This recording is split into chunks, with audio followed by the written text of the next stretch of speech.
আমার মেয়েকে মোমো ভীষণ পছন্দ, আর আমি একবারই জোম্যাটো থেকে মোমো অর্ডার করেছিলাম। খেতে একদমই ভালো ছিল না।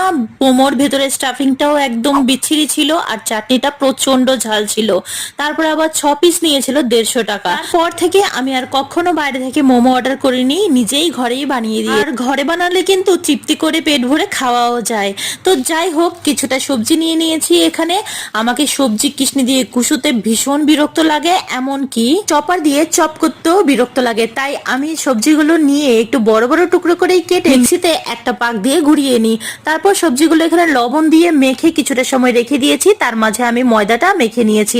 ময়দাটা থেকে ছোট ছোট এরকম লেচি কেটে নিয়েছি, তারপর লুচির মতো এরকম বেলে নিয়েছি। আর দেখো, এরকম পাতলা টাইপের বেলতে হবে। তারপর স্টাফিংটা ভরে 15 মিনিট মতো ভাপ দিয়েছি। তো চলো বানিয়ে খাও, আর কালকে আমি তোমাদের মোমোসের চাটনিটা আপলোড করে দেবো। তো সবাই ভালো থেকো, ভালো লাগলে একটা সাবস্ক্রাইব করে দিও, লাইক করে দিও, টাটা।